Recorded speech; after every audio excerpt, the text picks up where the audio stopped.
कहानी की शुरुआत में हम एक गरीब किसान को कड़ी धूप में अपनी माँ के साथ मिलकर खेती करते हुए देखते हैं। माँ, ओ माँ, मैंने तुझे कितनी बार कहा है, तू खेत मत आया कर, घर में आराम किया कर, तेरी तबीयत ठीक नहीं रहती है। राकेश बेटा, मैं तो तेरी मदद करने आती हूँ। घर पे आराम कर कर के थक गई तो सोचा तेरे काम में हाथ ही बटा दूं। तू मेरी चिंता मत कर माँ, तू बस अपना ध्यान रखा कर। चल अब घर जा और मुझे काम करने दे। तू यहाँ रहेगी तो तेरी फिक्र में मैं कभी मन लगाकर काम नहीं कर पाऊंगा। बेटा, तू बहुत जिद्दी है, हर वक्त बस दूसरों के बारे में ही सोचता रहता है, और एक तेरी पत्नी है जो सिर्फ अपने बारे में सोचकर तुझे तकलीफ देती रहती है। माँ, तू भी क्या ये सब बातें लेकर बैठ गई? अब तू घर जा, मैं काम खत्म करके जल्दी आऊंगा। अच्छा ठीक है, मैं जाती हूँ। राकेश की बात सुनकर माँ वहाँ से चली जाती है। फिर अचानक एक साधु वहाँ प्रकट हो जाता है। हर हर भोले, हर हर भोले। कैसे हो पुत्र? प्रणाम साधु महाराज, ऊपर वाले की दया से मैं बहुत खुश हूँ। बाबा, क्या आप मुझे जानते हैं? तू ही तो वो है जिसकी इस प्रकृति को कब से तलाश थी। आप क्या कहना चाहते हैं? कृपया स्पष्ट बताइए, मुझे तो आपकी बातें समझ ही नहीं आ रही। सही वक्त आएगा, तेरा नसीब तुझे खुद अपने पास बुलाएगा। उसका खेल निराला है, खुलने वाला तेरी किस्मत का ताला है। साधु बाबा, आप तो मुझसे पहेलियों में बात करने लगे। मैं तो एक साधारण सा इंसान हूँ, इन सब बातों से मेरा क्या लेना देना। सही समय आने पर तुझे सब पता चलेगा। पुत्र, धैर्य रख और कर्म किए जा। तेरा कर्म ही तुझे रास्ता दिखाएगा। वो तेरा कब से इंतजार कर रही है। कौन? आप किसकी बात कर रहे हैं? बाबा, मैंने आपको इस गांव में तो आज से पहले कभी नहीं देखा। क्या आप कोई मायावी हैं? और आप मुझे क्या बताना चाह रहे हैं? साधु बाबा बिना कोई जवाब दिए वहाँ से गायब हो जाते हैं। ये क्या? वो बाबा न जाने कहाँ गायब हो गया। कहीं मैं कोई सपना तो नहीं देख रहा? ऐसी विचित्र घटना मेरे साथ ही क्यों घटित हुई?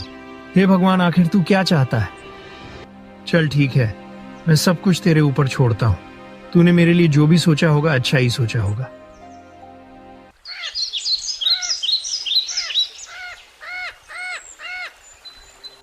फिर राकेश जमींदार के घर मजदूरी मांगने जाता है।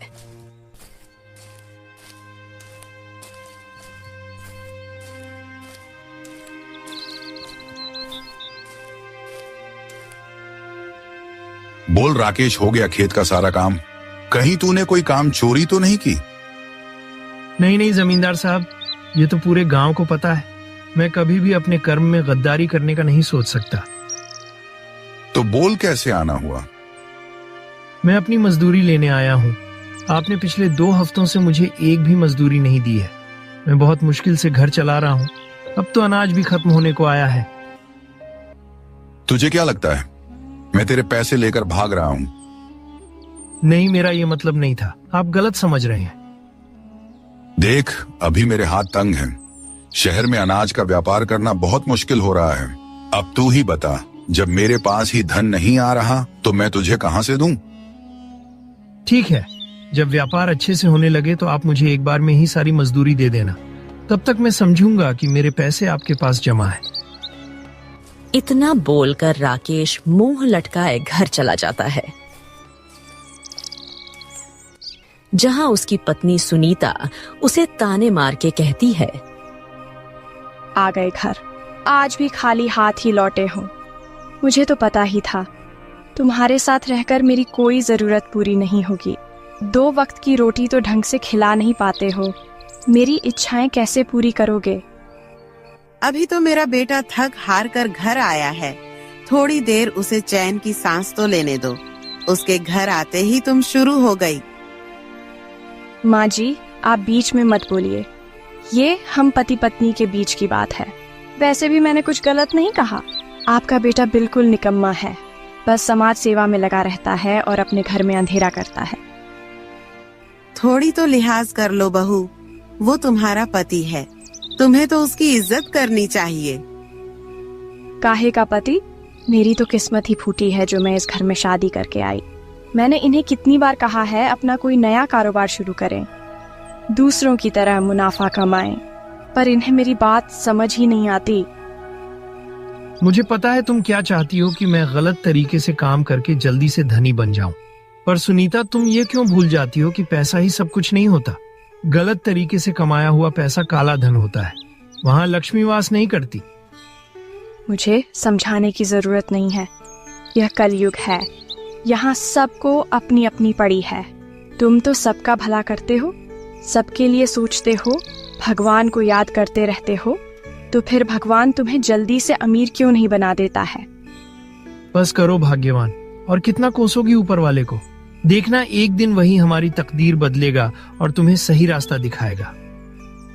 मुझे ज्यादा ज्ञान मत दो। कुछ दिनों में मेरी सहेली की शादी है, चुपचाप मुझे नए कपड़े दिला देना और कुछ पैसे देना, मैं उसे अच्छा सा तोहफा दूंगी। मेरा बेटा काम करके अपनी कमर तोड़ता है और तुम्हारी फरमाइश तो खत्म ही नहीं होती है। बेटा राकेश, चलो हाथ मुंह धोकर कुछ खा लो, सुबह से भूखे प्यासे खेत में काम करते हो। नहीं माँ, मुझे अब भूख नहीं है, मैं थोड़ी देर के लिए सैर करने बाहर जा रहा हूँ। बीवी के ताने सुनकर राकेश दुखी होकर जंगल में चला जाता है।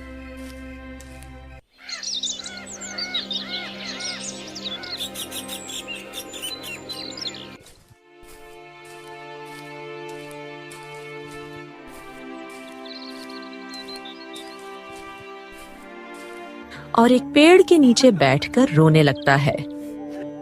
हे प्रभु, तूने आखिर मेरे लिए क्या सोच रखा है?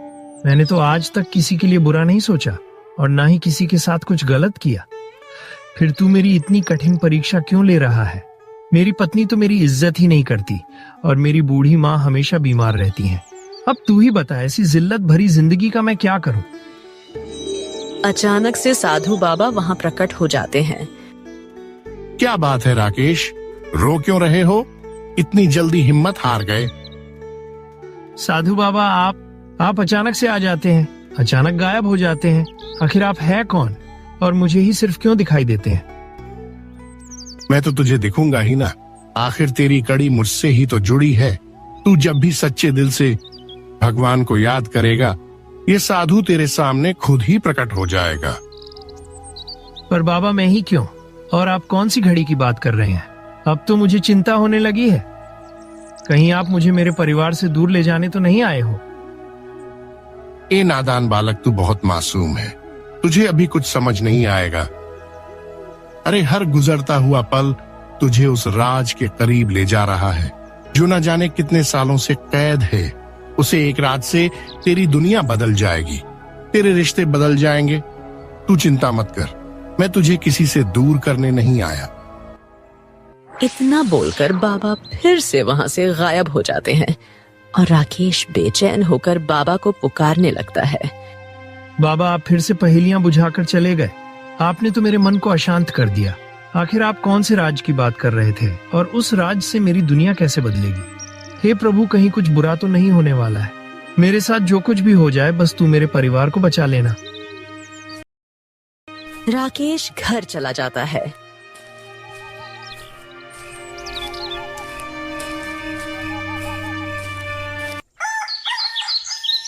अगली सुबह होते ही उसकी माँ की तबीयत बहुत खराब हो जाती है।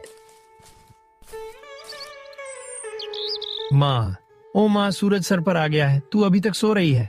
पहले तू कभी इतनी देर तक नहीं सोई, अब उठ भी जा माँ। हे भगवान, माँ का शरीर तो तेज बुखार से तप रहा है। अरे सुनीता, जल्दी आओ।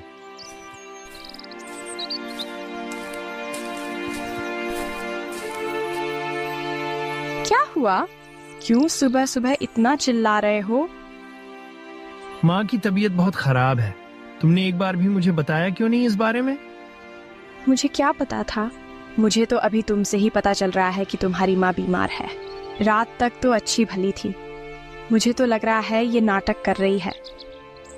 बस करो, मैं चुपचाप तुम्हारे ताने सुन लेता हूँ। इसका मतलब ये नहीं कि तुम कुछ भी बोलोगी। मेरी माँ के खिलाफ एक शब्द भी कहा तो अच्छा नहीं होगा। बेटा, तुम दोनों मेरी वजह से लड़ो मत। मुझे बस थोड़ा सा बुखार ही तो है। थोड़ा आराम करूंगी तो ठीक हो जाऊंगी। नहीं माँ, ये कोई मामूली सा बुखार नहीं लग रहा है जो आराम करने से ठीक हो जाएगा। रुक, मैं अभी तेरे लिए वैद्य को बुला लाता हूँ। वैद्य को देने के लिए तुम्हारे पास पैसे कहाँ से आएंगे? मेरे लिए तो तुम्हारी जेब से 1 रुपया नहीं निकलता है और अपनी माँ के लिए वैद्य बुलाने का सोच रहे हो। तुम्हें तो मैं जितना भी दे दूं कम ही लगेगा। तुम्हारा लालच कभी खत्म ही नहीं होता। एक माँ ही है जो मुझे निस्वार्थ मन से प्रेम करती है। मैं माँ को बचाने के लिए कहीं से भी पैसे ले आऊंगा।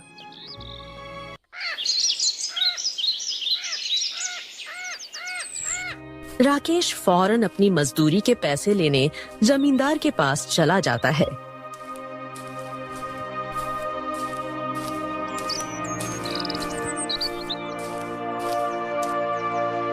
जमींदार साहब, मुझे पैसों की बहुत जरूरत है। मेरी माँ बहुत बीमार है। समय रहते वैद्य को नहीं दिखाया तो उनकी जान को भी खतरा हो सकता है। तुम गरीबों का यही रोना है। कल मैंने पैसों के लिए थोड़ा रुकने को क्या कहा? तुम तो आज अपनी माँ का रोना लेकर चले आए। बस कैसे भी करके पैसे चाहिए ना तुम्हें, इसीलिए इतना नाटक कर रहे हो। नहीं नहीं, ऐसा ना कहिए। मैं कोई नाटक नहीं कर रहा हूँ। सच में मेरी माँ की हालत सही नहीं है और मैं आपसे उधार नहीं मांग रहा। मैं तो बस अपनी मजदूरी मांग रहा हूँ। तेरी जुबान बड़ी लंबी हो गई है।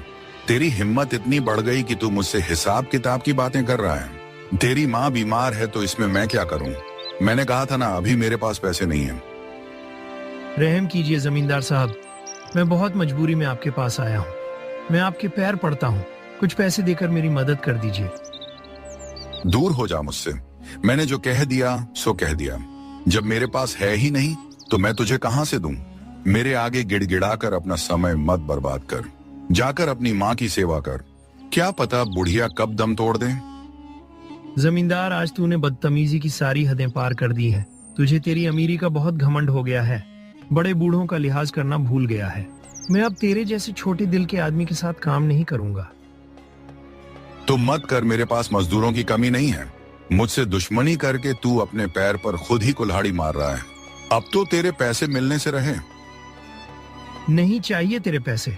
तू जिस पैसे पे इतना उछल रहा है ना, एक दिन वो पैसे भी तेरे काम नहीं आएंगे। एक गरीब की हाय लगेगी तुझे। बहुत बोल रहा है तू आज। तुझे तो धक्के मार के निकालूंगा। हरिया, इस राकेश को मेरी नजरों से दूर कर दो। इस मनहूस को देखकर मेरा दिन खराब हो गया। जी मालिक। फिर हरिया राकेश को बेइज्जत करके धक्के मार के जमींदार के घर से बाहर निकाल देता है।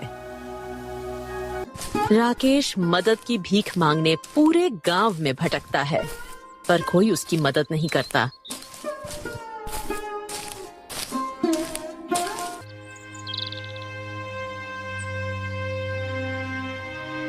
कोई तो मदद कर दो। अब मैं कैसे अपनी माँ को बचाऊंगा? सारे रास्ते बंद हो गए हैं। मैं तो खुद को बहुत लाचार महसूस करने लगा हूँ। भगवान, ऐसी जिंदगी देने से अच्छा तो तू मुझे मार दे। मैं तो अपनों के भी किसी काम नहीं आ पा रहा हूँ।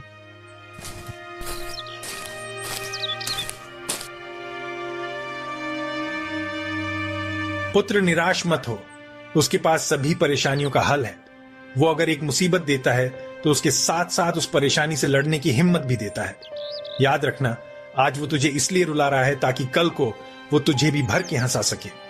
क्या फायदा ऐसी खुशियों का जिसमें मुझे जन्म देने वाली माँ ही ना साथ हो? अगर माँ को कुछ भी हुआ तो मैं भी अपनी जान दे दूंगा। वो घड़ी आ गई है जब मैं तुझे उस रात तक पहुंचाने का रास्ता बताऊं। अगर उस राज से मेरी माँ का जीवन बच सकता है तो मैं उसे जानने में एक क्षण की भी देरी नहीं करूंगा।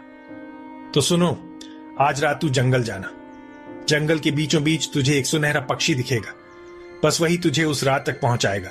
कुछ भी हो जाए तू उसका पीछा मत छोड़ना जब तक तुझे तेरी मंजिल ना मिले। वो पक्षी सिर्फ आज की रात ही जंगल में दिखेगा। इसके बाद वो कब जंगल की सैर करेगा यह तो कोई नहीं जानता है। तेरे पास आज की रात है, आखिरी मौका है सब ठीक करने का। बाबा, मैं इन सभी बातों का अच्छे से ध्यान रखूंगा। पर बाबा, आपने अभी तक अपनी असली पहचान मुझे नहीं बताई। आप कौन हैं और आप मेरी इतनी मदद क्यों कर रहे हैं? तू पहले अपनी तकदीर से तो मिल, धीरे धीरे तुझे मेरी पहचान भी पता चल जाएगी। जिस दिन तुझे मेरी पहचान पता चलेगी उस दिन तेरे मन से सारे सवाल खुद ब खुद गायब हो जाएंगे। साधु बाबा एक और पहेली राकेश के मन में डालकर गायब हो जाते हैं। फिर रात होते ही राकेश जंगल चला जाता है।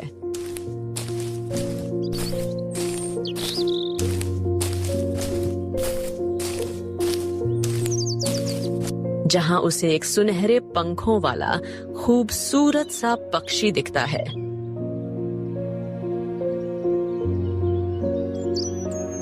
ये रहा वो सुनहरा पक्षी।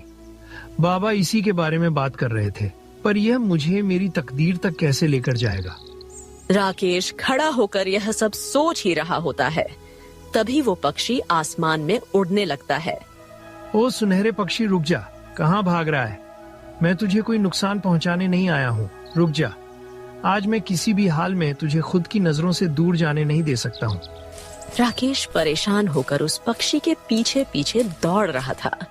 वो पक्षी एक अजीब सी दिखने वाली गुफा के बाहर जाकर रुक जाता है और कहता है,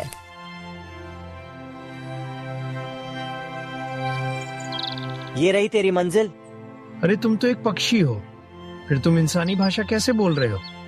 मैं कोई मामूली पक्षी नहीं, एक जादुई पक्षी हूँ जो ऊपर वाले के कहने पर तेरी मदद के लिए यहाँ आया हूँ। तुझे तेरी मंजिल तक पहुँचाना ही मेरा लक्ष्य था। अब इसके आगे का रास्ता तुझे